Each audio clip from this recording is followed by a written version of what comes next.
नमस्कार साथियों, स्वागत है आपका भी इनके 24 यूट्यूब चैनल में। बहुत बहुत साथियों, आपका आज तय करेगा कल आप कहाँ रहोगे। आपके आज के किए गए निर्णय व प्रयास ही आपका भविष्य की नींव रखते हैं, इसलिए सकारात्मक सोच के साथ निरंतर आगे बढ़ते हैं। साथियों, आज बाज़ार में बहुत ही लालम लाल था, जिधर देखो उधर लाल था। बाज़ार बहुत गिर के बंद हुआ। जनरली जिस दिन बाज़ार गिरता है वो उस दिन मैं मतलब खुश इसलिए होता हूँ कि मैं डीप वैल्यू इन्वेस्टर हूँ। मतलब जैसे जैसे अच्छी कंपनियों के स्टॉक नीचे के भाव पे आते हैं तो मैंने उन्हें पिकअप करता हूँ।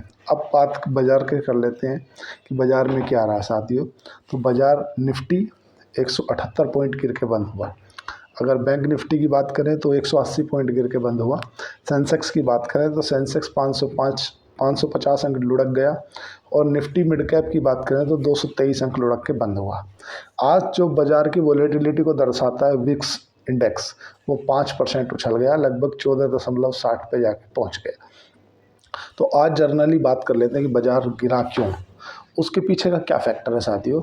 बाज़ार गिरा इसलिए कि जो ट्रम्प है, जब तक ट्रम्प साहब हैं, अब आप अपनी हैबिट में डाल लो कि बाज़ारों के अंदर ये हाई वॉलेटिलिटी बनी रहेगी।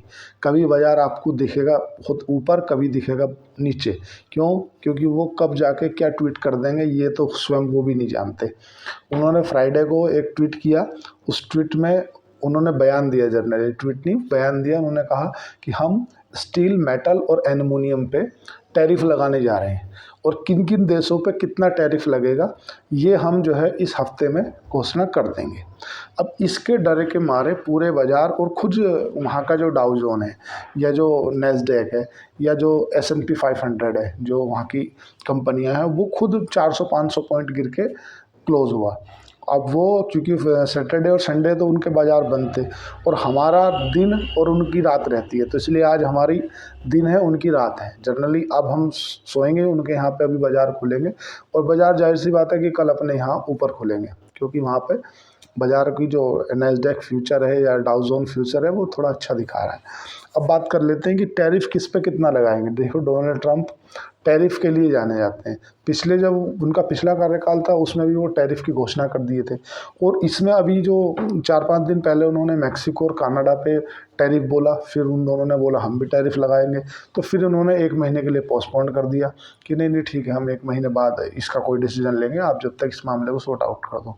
लेकिन उन्होंने फ्राइडे में फिर एक बयान दे दिया कि मैं स्टील, एल्युमिनियम, कॉपर और जो मेटल्स है उनके ऊपर 25% टैरिफ लगाने जा रहा हूँ, मतलब टैक्स लगाने जा रहा हूँ।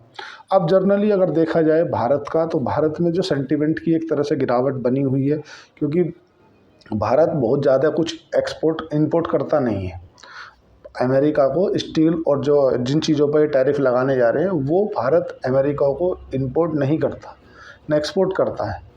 फ़ायदा नुकसान किसको, फ़ायदा किसको? चाइना, कनाडा, थाईलैंड, ये इस तरह के जो देश हैं वे अमेरिका से ज़्यादा ट्रेड करते हैं इन मेटल्स में, तो इसलिए भारत पे इसका ज़्यादा फर्क पड़ेगा नहीं। अब डिपेंड करता है कि किस देश पे कितना टैरिफ लगाएंगे डोनाल्ड ट्रंप। तो ट्रंप साहब की टैरिफ ट्रेड जो है उसके चलते बाज़ार में गिरावट देखने के लिए मिली।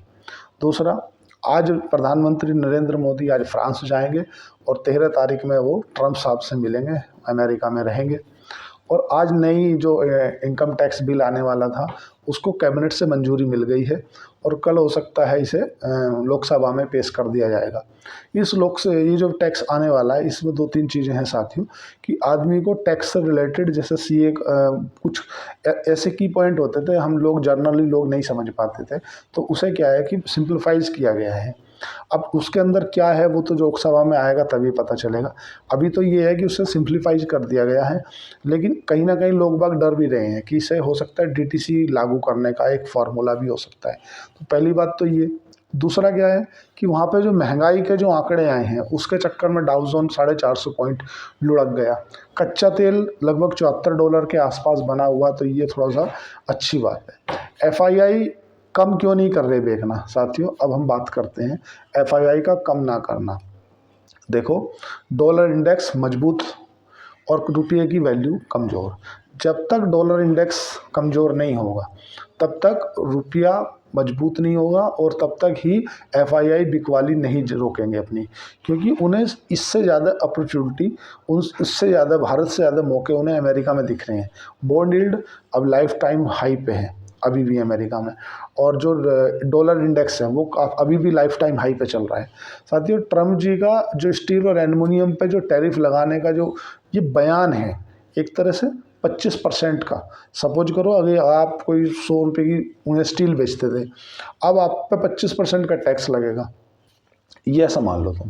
पहली बात, अब समझ लेते हैं कि रिजल्टों में, तो रिजल्ट जो आए हैं म्यूटेड, तो रिजल्टों ने भी बाज़ार का मूड माहौल बिगाड़ा। जैसे एलआईसी का जो रिजल्ट आया बेहद ख़राब आया, life insurance corporation of India, और जो हिंद कॉपर का रिजल्ट आया वो बेहद ख़राब आया। अच्छी बात क्या है या इसमें अच्छा क्या हुआ है साथियों? पहली बात तो अच्छा इसमें ये हुआ है कि बजट अच्छा रहा है इस बार, तो इसलिए बाज़ार में लोगों के पास में लगभग 1 लाख करोड़ रुपया बचेगा जो लोग खर्च कर पाएंगे। जो ये 12 लाख रुपए तक की जो टैक्स फ्री किया है ना, उस टैक्स फ्री के होने से ही लगभग जो आम जनता में कंजप्शन के लिए पैसा आएगा वो आएगा 1 लाख करोड़ रुपया। 1 लाख करोड़ रुपया कहीं ना कहीं मार्केट में आएगा। दूसरा अच्छी बात क्या हुई है? अच्छी बात ये हुई है कि जो आरबीआई के गवर्नर हैं, जो तुम्हारे संजय मल्होत्रा जी हैं, उन्होंने रेपो रेट में बदलाव कर दिया, और ऐसा वो बोले भी हैं कि अप्रैल में जो होने वाली मौद्रिक नीति की बैठक है उसमें भी हम फिर से रेट कट करेंगे, रेपो रेट में फिर से बदलाव करेंगे। तो आगे की भी संभावनाएं अच्छी नज़र आ रही हैं। दूसरा, सीआरआर जो कैश का रेशो है, उसे आरबीआई गवर्नर साहब ने बोला कि भाई जो उसे आपको डेली बेसिस पे जो कैश लगता है वो हम आपको दे सकते हैं, उसका खुद थोड़ा सा चार्जेस ज़्यादा रहेगा। दूसरी बात कि अभी एक चीज़ और हो सकती है बैंकों में, अगर लिक्विडिटी पर्याप्त देनी है तो एक होता है तुम्हारा जो कैश रिजर्व रेशो होता है। बैंकों को आरबीआई के दिशा निर्देश पे ही ये डिफाइन करना पड़ता है कि ये 4% रखना है या 10% रखना है। उस पैसे को मेंटेन करके चलना होता है बैंक को। ऐसा समझो आप बैंकिंग लैंग्वेज में, अगर बैंक ने बोल दिया आपके पास में 1 करोड़ रुपया है ना, आरबीआई का सर्कुलर आया कि आपको 10% का सीआरआर रखना है, मतलब आपको 10 लाख रुपये तो एनी टाइम बैंक में रखने ही हैं। क्यों? कब किसकी कौन आ जाएगा बैंक में, लिक्विडिटी की प्रॉब्लम नहीं हो।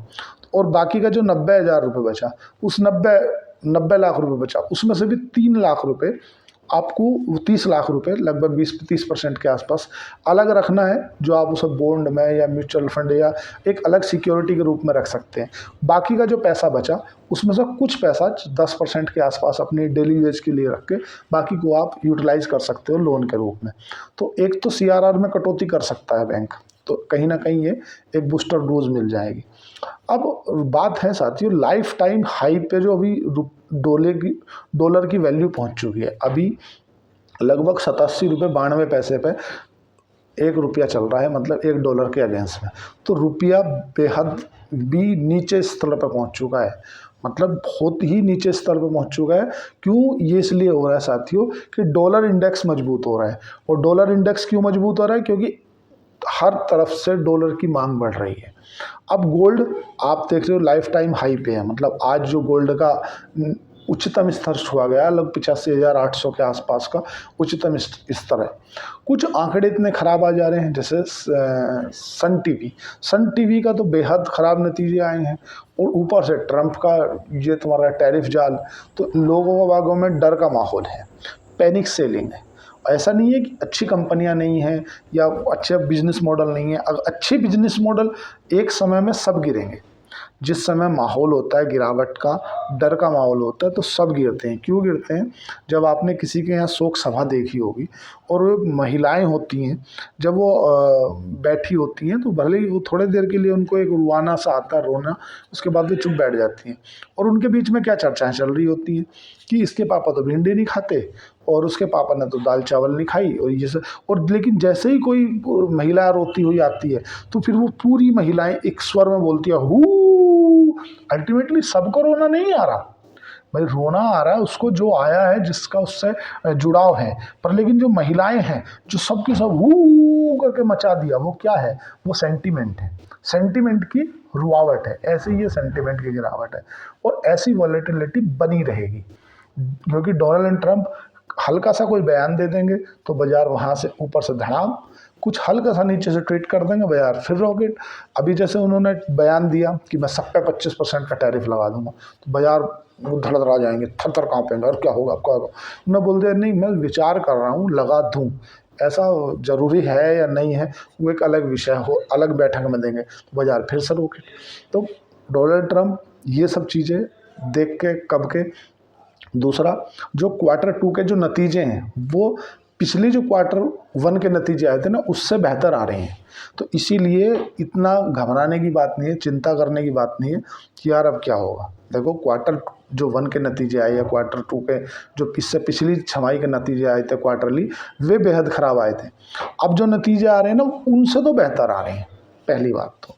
दूसरा, जो ग्लोबल अमेरिका के बाज़ार हैं वो गिर नहीं रहे हैं, थोड़ा वो 400-500 पॉइंट के ऊपर नीचे होना वो गिरावट नहीं कहलाती साथियों, वो वोल्टिलिटी है, चलता रहता है। जैसे आज विक्स बढ़ गया, मैं वो किसी से बोलता हूँ जो मेरा स्टूडेंट है जो पढ़ता है, मैं बोलता हूँ कि अगर स्टॉक बाजार शेयर बाजार ऊपर गया नीचे गया उसके आप विक्स देख लो, वोलेटिलिटी इंडेक्स वो कितना ऊपर नीचे हुआ है। अगर विक्स बढ़ेगा ना तो आपको वोलेटिलिटी दिखेगी। जनरली 10 से 12-13 के बीच में विक्स सही होता है। अभी 14, 14.5, 15 है, तो इसलिए है। अब क्या करें जिससे बाजार ना गिरे। पहली बात, अगर FII की बिकवाली कम नहीं होगी तो बाजार गिरता रहेगा। जो म्यूचुअल फंड हैं वो कब तक बाजार को संभाल के रखेंगे, ठीक है, पहला। दूसरी बात, अगर डॉलर इंडेक्स कमज़ोर हो जाता है, थोड़ा सा रुपये को मजबूती मिल जाती है, तो उसके बाद फिर FII जो है ना वो अपनी बिकवाली रोक देंगे। उन्हें लगेगा कि अब जो है बॉटम बन चुका है, पहली बात तो। और ट्रंप थोड़ा शांति बना के रखें, जो डोनाल्ड ट्रंप हैं अमेरिका के राष्ट्रपति हैं, मतलब वो अगर शांति बना के रखें ना, कुछ करें या नहीं करें वो सेकेंडरी है, वो कोई बयान ना दें। कुछ लोग ऐसे होते हैं उनके बोलने मात्र से ही अर्थव्यवस्था हिल जाती है। डोनाल्ड ट्रंप उन्हीं में से एक हैं। वो कब किसके प्रति क्या बयान दे दें और बाजार उसको क्या सोच ले। देखो जैसे अच्छा 3 प्रकार के होते हैं।